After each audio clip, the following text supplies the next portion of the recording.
Buenos días. Tenemos el placer de conversar hoy con el señor Carlos Ulloa, secretario de Inclusión y Bienestar Social de la Ciudad de México, sobre el programa Comedores Sociales, modalidad Comedores Comunitarios, que ha sido galardonado con una mención especial de la 15ª distinción OIDP Buena Práctica en Participación Ciudadana.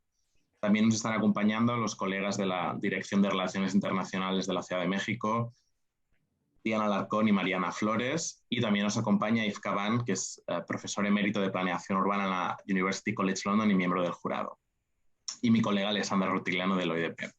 Ante todo, buenos días, secretario, y enhorabuena por esta distinción.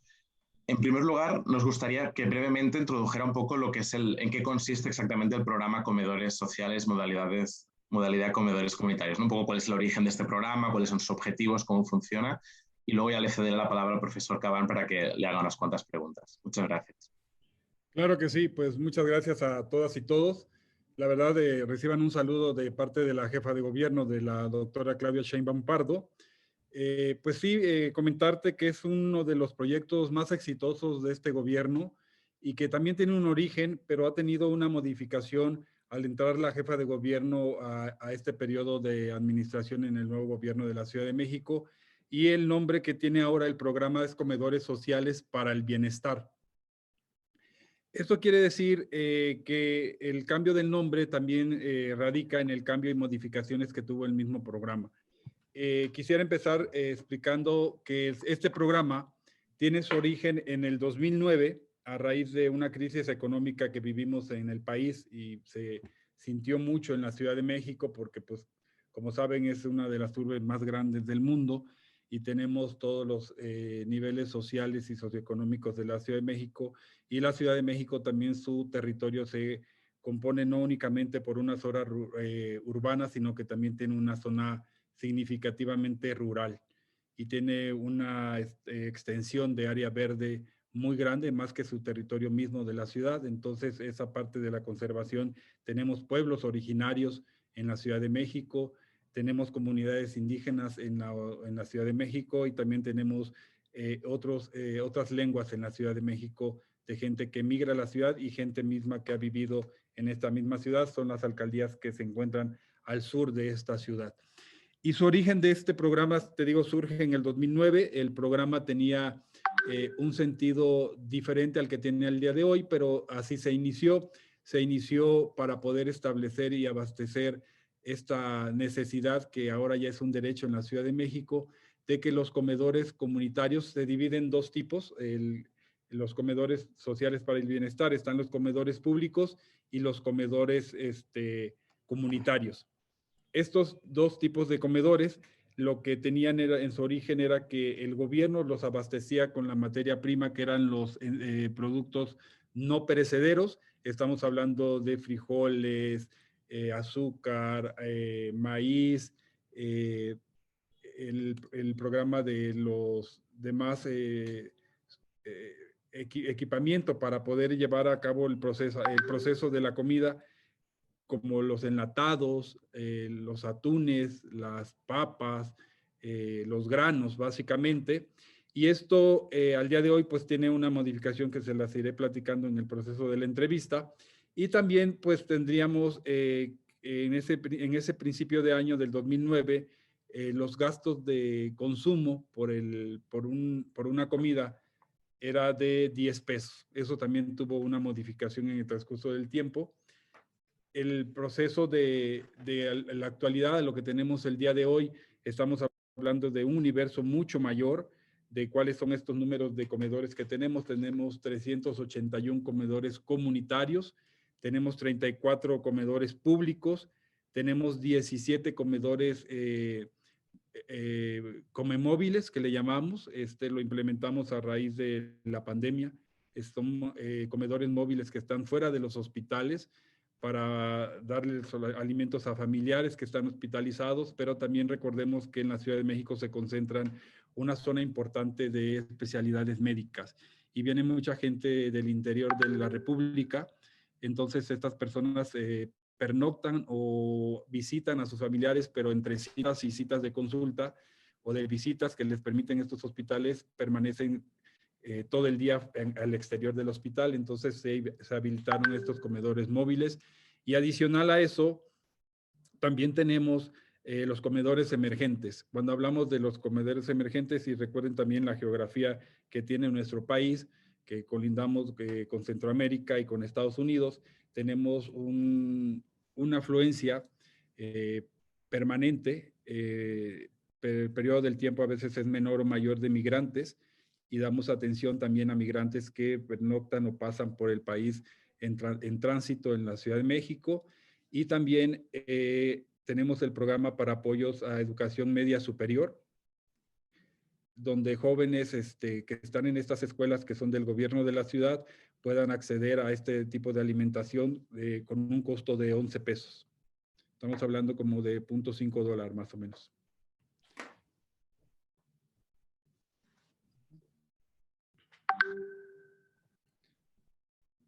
Eso sería como la introducción del programa. Sí, perfecto. Yves, te cedo el testigo si quieres hacer preguntas. Pues muy bien, pues voy sumando mis palabras a las de Adrián para no solo decirles que, pues,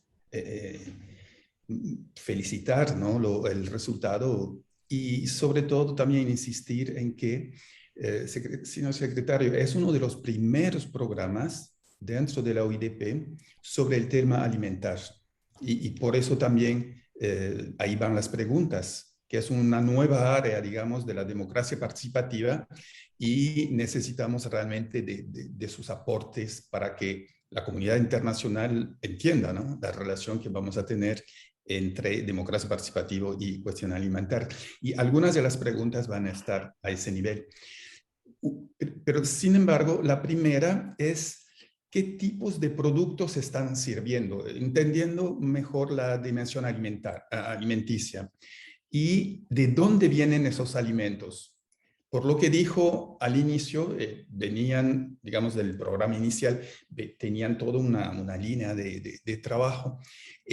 Pero ¿de dónde vienen los alimentos? Por ejemplo, están trabajando directamente con productores en circuitos cortos, que están muy debatidos hoy.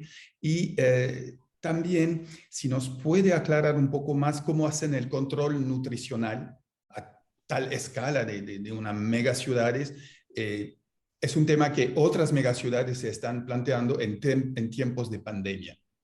¿Cómo hacer el control nutricional para que tengamos la seguridad que con una descentralización tal esté la comida nutricionalmente equilibrada y no reproduciendo algunos modelos de consumo que están con consecuencias en la obesidad o que tienen consecuencias sobre la salud? Gracias. Muy amable, muchas gracias. Sí, te contesto. Mira, como decía al principio, el programa inicial era abastecerlos de los productos no perecederos como frijol, lenteja, atún, aceite, sal y demás. Y hubo una modificación que implementó la jefa de gobierno de que el proceso para los comedores comunitarios tuviera un apoyo de manera directa, que se hicieran las transferencias o las dispersiones a cada comedor del dinero en monedero electrónico. ¿Eso qué permite? Eso permite y tiene dos finalidades fundamentales. Y ahí va la respuesta a la segunda pregunta del consumo del producto, ¿cómo se hace? Como te decía, la Ciudad de México tiene zonas rurales. Entonces, lo que hacemos es que cada comedor recibe un monedero, una tarjeta, que semanalmente el gobierno de la ciudad del programa le dispersa, le deposita ese recurso, ellos cobran ese recurso y lo que hacen es que consumen de manera directa a los consumidores, a los productores, a los productores. la materia prima de consumo, el maíz, el nopal, lo que produce la Ciudad de México, el jitomate, las acelgas, etcétera. Entonces, esta parte lo que tiene es un beneficio, digamos, de manera integral porque reactiva la economía local de la zona, principalmente. Y luego tenemos el otro sector de los comedores donde ellos podrían abastecerse en mercados. En la Ciudad de México le llamamos tianguis, aquellos mercados de sobre rueda que se ponen cada 8 días en su colonia o en algunas zonas donde la gente sabe que ahí puede hacer sus consumos. Entonces realmente estos comedores acuden a estos mercados de manera itinerante que están en la Ciudad de México, donde también consumen el producto de manera directa, y los que están más inmersos en la zona urbana de la ciudad, pues lo consumen en plazas comerciales o en centros comerciales de cadenas. Pero yo creo que lo que tenemos como función principal de este programa, de lo que es la dispersión económica a cada centro de comedores, es que hay reactivación económicas en cada uno de estos tres sectores de la sociedad. Sí, muy bien. No, y eso hace un diferencial efectivamente de ser el programa un reactivador económico. Eso había quedado claro.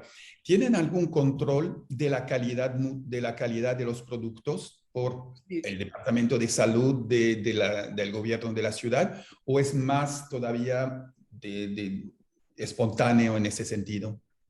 Sí, tenemos nutriólogos certificados para poder hacer la cadena, para hacer la producción de estos comedores. Recordemos que les decía que los comedores comunitarios es ahí donde se procesa la comida en cada uno de estos centros.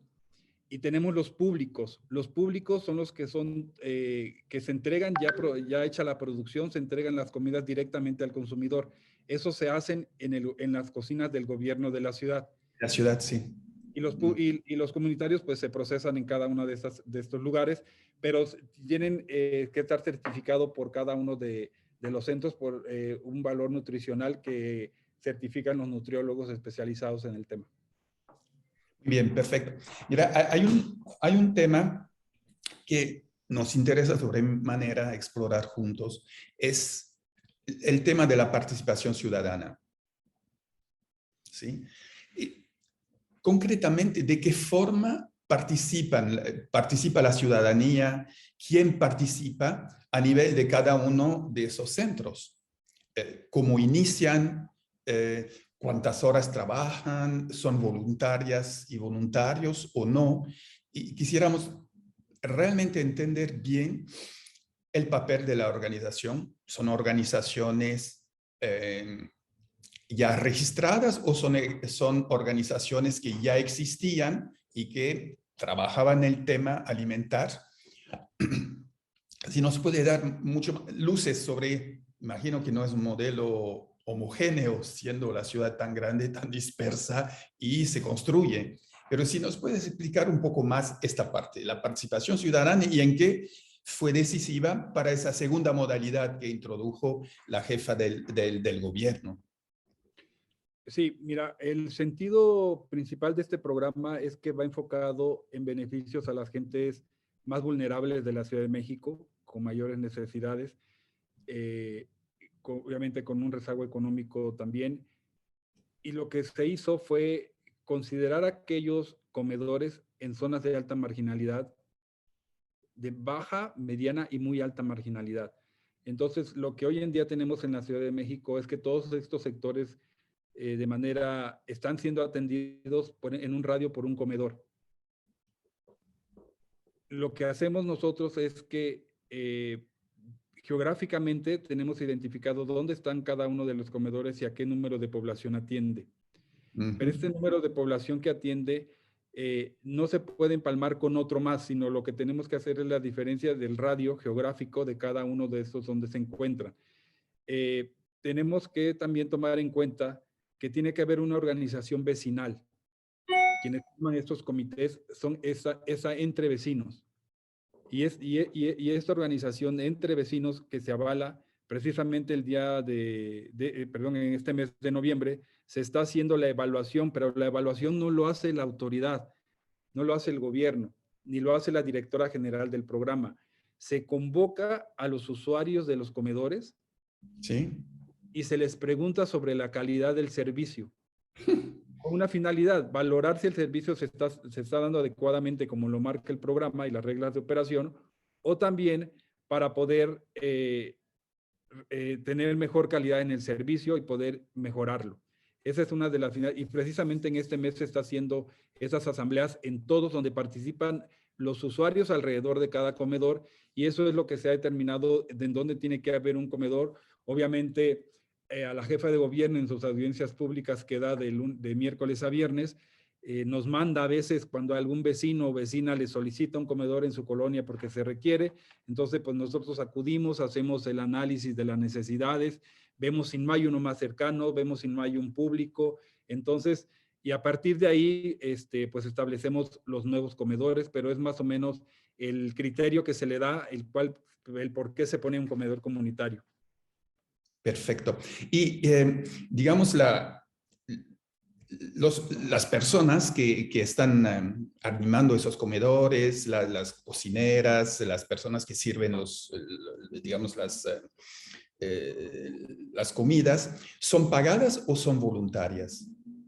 No, el sistema tiene lo siguiente. En el servicio comunitario reciben semanalmente un recurso del gobierno de la ciudad para comprar los productos para procesar los alimentos que recomienda el nutriólogo. Ese costo de cada una de las comidas tiene 11 pesos, su costo. Esto no quiere decir que si el vecino que llega le falta dinero o no tiene dinero, el ciudadano se pasa y se le sirve. O sea, es como una cuota de recuperación.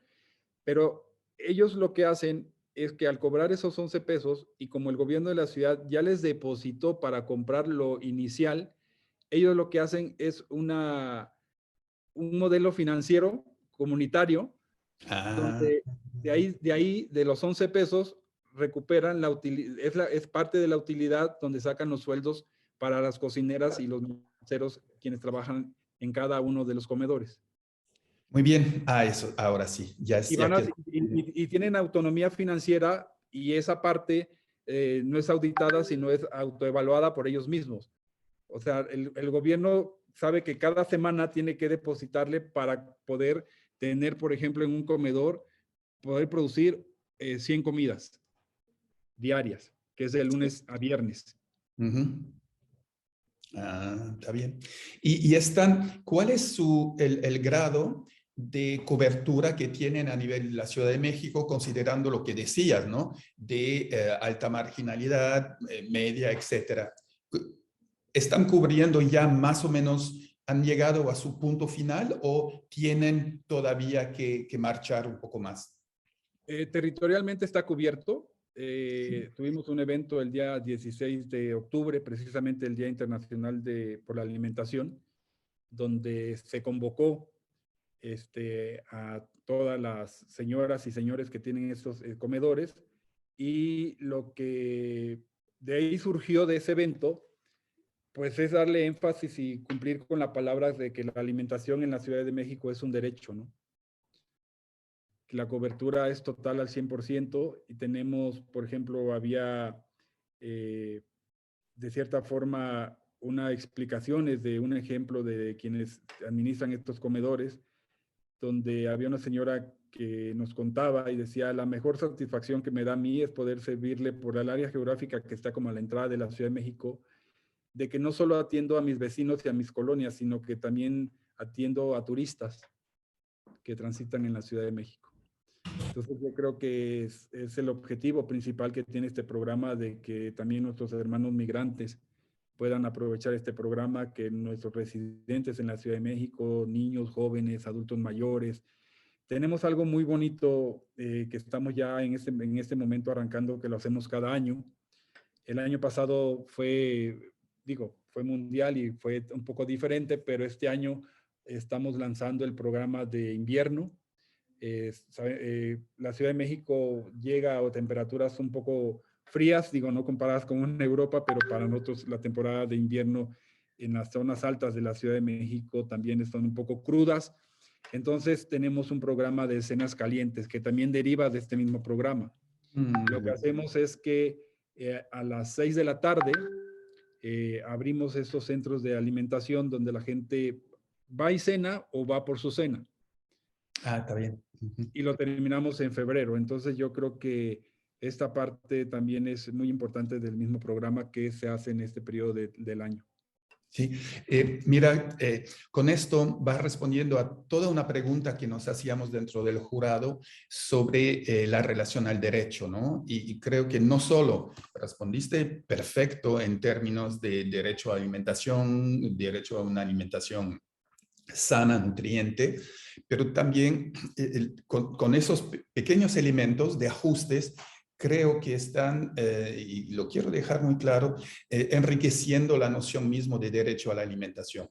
Es decir, no solo lo están implementando, pero le están aportando matices que creo que para otras ciudades, otras megaciudades, es interesante. Eso, por ejemplo, de cenas calientes, de tener una comprensión anual y de los ciclos. En otras ciudades, probablemente cuando hay las emergencias climáticas, hay situaciones extremas de este tipo. Y también lo que está diciendo sobre el tema de los migrantes, que es un tema no solo pues en México, pero en muchísimos lugares, es de altísimo interés para decir que el derecho a la alimentación es de todos los que residen en una ciudad. Así con esto creo que se cierra bien este punto con lo que acabas de decir. Ahora bien, hay un tema que fue el hecho de tener una ordenanza municipal, la ley de comedores sociales de la Ciudad de México, y vi que la última actualización era de mayo de 2021, y facilitó la implementación del programa, o como hay participación a veces, las ordenanzas son un impedimento, porque no permiten por ejemplo, la participación de asociaciones que no están registradas u otro. Quisiéramos entender muy bien en qué la ordenanza ha sido un elemento facilitador o no, y por qué. Sí, definitivamente ha impactado de manera positiva, Bien. principalmente por una razón fundamental. La agrupación y cómo se forman estos comités que administran un comedor tiene una pluralidad que no tenía. La integran adultos mayores, mujeres, hombres. Es una diversidad. Incluso también tenemos a la comunidad de LGBTQI+, donde participan y tienen sus propios comedores. La semana pasada tuvimos un evento en una de las alcaldías donde hay un grupo de jóvenes, de mujeres trans, que tienen su comedor comunitario, se han agrupado y han formado parte de un comedor comunitario. También tenemos el apoyo para la Secretaría de la Mujer en la Ciudad de México, para aquellas mujeres que acuden a la Fiscalía, que están en circunstancias de vulnerabilidad o están en un proceso de violencia de algún tipo. Se les da este tipo de apoyo también alimentario. Otras secretarías se encargan de la parte hospitalaria y demás, pero sobre el proceso de estancia, asesoría y demás que tiene con el gobierno, también tiene garantizada la alimentación.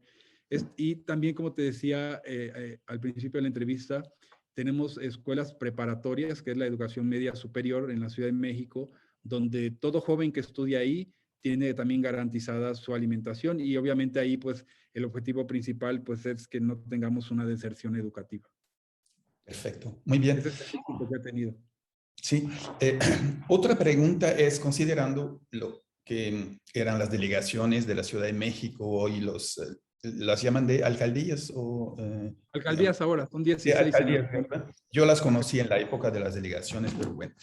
Y Sí. queríamos que nos vayas explicando cuál es el papel de cada una de esas alcaldías, cómo ellas participan, sobre todo en lo de los comedores sociales. Y eso es una parte. Y la otra parte es, a partir de tu secretaría, cómo las demás secretarías están participando, que lo veamos hacia adentro, pero también a nivel de las alcaldías. ¿Cuál es su papel? ¿Y cuál es el papel de las demás secretarías dentro de la máquina del gobierno de la ciudad propiamente dicho? Sí, tenemos un trabajo interinstitucional del programa mismo, que así es como lo tenemos que ver. Entendemos que las 16 alcaldías tienen su representación política propia.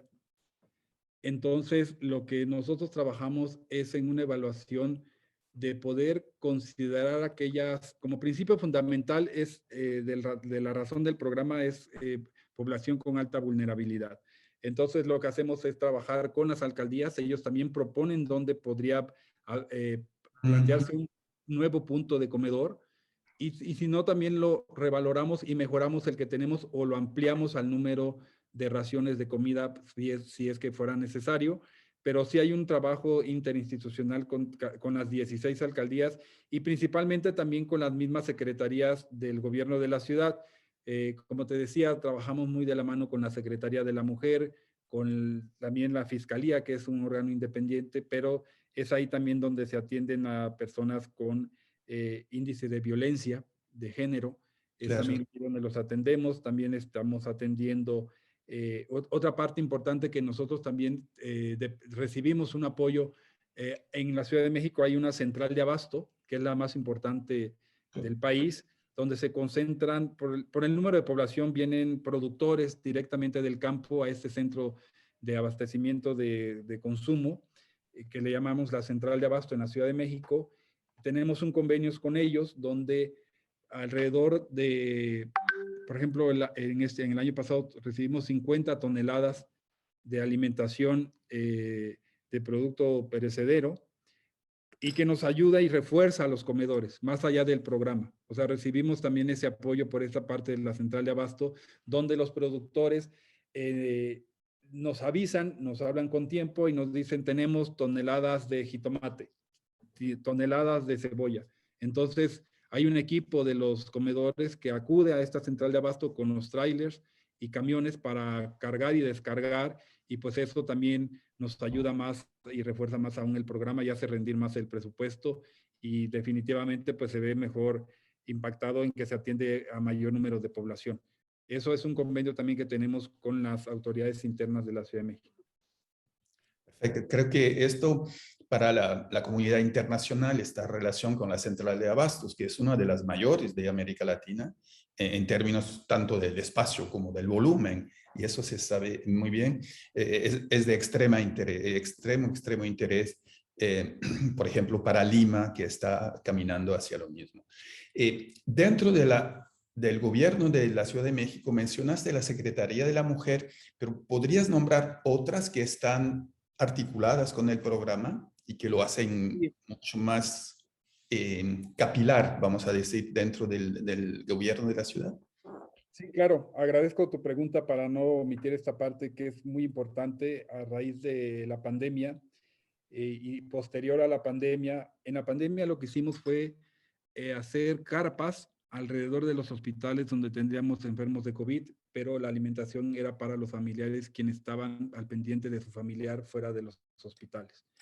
Otra parte importante que también que se consideró del mismo programa es que cuando iniciamos la vacunación en la Ciudad de México, se pusieron macrocentros de vacunación de manera simultánea en estas 16 alcaldías. Teníamos a veces 2 macrocentros por alcaldía, así que llegamos a tener hasta 32 puntos en un día de vacunación, con una población de atención de 8,000, 15,000 vacunas por cada una de las sedes.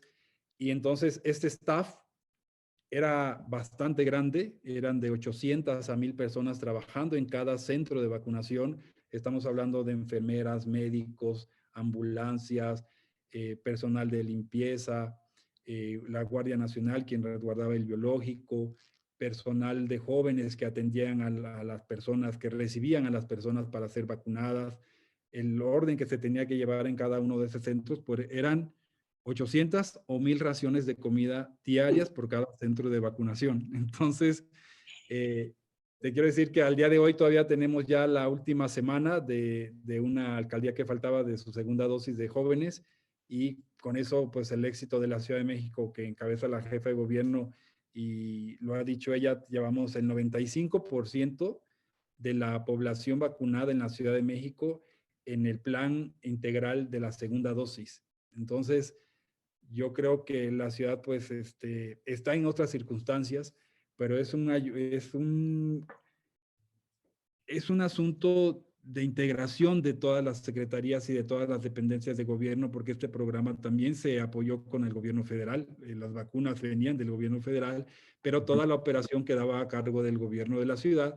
Y pues en esta parte, pues lo que le tocaba participar al programa de comedores sociales para el bienestar, pues era abastecer de alimentación al personal de cada punto de vacunación. Sí. Es algo muy, muy importante. Sí, sí, sí, esto es fundamental porque es un tema que las grandes ciudades en particular están enfrentando, y felicitaciones sobre también este tema. Mira, nos estamos aproximando un poco al final de ese intercambio, y quisiera ahora que nos vaya resumiendo cuáles serían las recomendaciones claves a partir de la experiencia acumulada sobre los comedores sociales que podrías compartir para ciudades que estarían interesados en hacer lo mismo. ¿Cuáles son las grandes recomendaciones que nos harían? Así 4, 5 o 6, las que quiera, pero que nos ayuden, que ayuden a otras ciudades a tomar confianza que esto es posible y cómo hacerlo. Mira, yo la recomendación que le daría, digo, este es un programa exitoso en la Ciudad de México, es un gobierno de izquierda quien lo ha implementado en la ciudad, pero quiere decirte que es un asunto de un compromiso social que debe de tener todo gobernante con la ciudadanía. Es un asunto que la gente en la Ciudad de México lo considera ya como un derecho. Pero aparte de esto, tiene una finalidad muy importante. Tú y también digo, sería una de las recomendaciones y cómo poder visualizar esta parte que no únicamente se quede en que tú das una ración de comida a un ciudadano a 15, a 20, a 100 al día, sino que en estos centros de vacunación lo que realmente existe es una convivencia vecinal. En estos centros lo consideran como, se apropian del espacio y no únicamente a veces llegan a comer, sino que llegan incluso a tener sus festividades propias. De repente se festejan el cumpleaños de uno, el cumpleaños de otro, alguna fecha conmemorativa en la ciudad, alguna fecha, digamos, de carácter oficial que se dé en la ciudad. Ellos se organizan y ese espacio no únicamente lo ocupan de lunes a viernes, que es cuando se hace lo de la comida, sino que también tienen sus propias actividades de autogestivas en fines de semana. Digo que esa es una de las recomendaciones de que el gobierno vea que este programa, más de cumplir con un derecho que tienen los ciudadanos, es cómo tú puedes hacer que haya convivencia y tejido social en la comunidad. Muy bien. Digo, esa sería la recomendación, digo, entre tantas que puede haber, de que hay cierta identidad en la comunidad, porque los que acuden a ese comedor todos se conocen, unos incluso ya son hasta familiares. Yo creo que esa parte es la más interesante por la que el programa tiene como conclusión de todo lo más allá del programa en sí. Perfecto. Pues resumiendo, lo que en nuestra conversación me marcó, además de la documentación y las películas que nos ayudaron mucho, sobre todo los que no conocían la Ciudad de México, que no era mi caso, creo que rescato mucho la dimensión de se enmarca punto 1, se enmarca este programa dentro de una materialización del derecho a la alimentación. Entonces, en una sociedad en la cual hoy los derechos no están muy marcados, es muy importante esta dimensión. Rescato también lo que nos decía sobre la importancia de la ordenanza para darle estructura y forma, la importancia de los tejidos sociales que existían y que se reactivan, y esa dimensión que acaba de mencionar se me hace muy interesante, reactivando los tejidos a partir de la alimentación, también como movimiento de convivencia, como movimiento de compartir, de socialización. Creo bien interesante digamos, la conexión que están haciendo a partir de la alimentación con los productores que seguramente vienen de Milpa Alta, entre otros, y bueno, sobre todo, ¿no? Y es tan importante. Y mencionando algo, por ejemplo, como los nopales, que a mí se me hace muy interesante, porque una cosa es hablar de frijol y a la otra cosa de lo que desde Tenochtitlán se cultivaba, y creo que lo que no es casual que nos mencionas el nopal, que pues parte de la alimentación La alimentación muy mexicana. mexicana. La conexión que nos decías con los tianguis, es decir, no se superpone, pero reactiva y le da también salida a los tianguis, que es parte también de la cultura, pues tianguis, la misma palabra, de mucha tradición. Y no se olvidan tampoco de otro nivel de abasto, que es la famosa central de abastos. Y creo que esta reactivación de los circuitos es extremadamente interesante. Y lo otro también que rescato mucho, el punto 6 para mí es cómo han conseguido tanto trabajar con secretarias, tipo lo que nos decía, de Secretaría de la Mujer, Secretaría de la Salud, siendo este programa un refuerzo para luchar contra el COVID, pero también la articulación que están haciendo con las alcaldías que están reforzando. Y no sé si se me está pasando algo, pero esos elementos se me hacen bastante únicos y juntos refuerza esa idea de un programa potente. Para terminar, si nos pasó algunos elementos que piensan que sería importante para la gente que va a escuchar este programa, importante repasar a otras ciudades del mundo. Estos serían como las palabras conclusivas, ¿no? Claro que sí, pues muchas gracias y pues felicitarte por conocer nuestro país y nuestra ciudad. La verdad que estamos muy orgullosos y somos muy afortunados de vivir en esta tierra y de haber nacido aquí. Y como el nopal es uno de los valores, de los productos con valor nutricional muy alto. Entonces, pues forma parte de la canasta de la alimentación en los comedores, no podría faltar. Pero yo quisiera comentarte algo. Esta política pública, que lo es, y como tú dices, cómo va ensamblando y cómo va haciendo ciertas relaciones con otras dependencias, pues es la transversalidad de la política. Que si tú, más allá de que la finalidad es brindar las raciones de comida, pues tienes una inversión en el mercado, una inversión directa, una inversión indirecta, a los productores directos, a los centros de comercio, a los tianguis. Puedes atender la parte de la salud, puedes atender la parte de la mujer, puedes atender la parte de la fiscalía, la parte de la Secretaría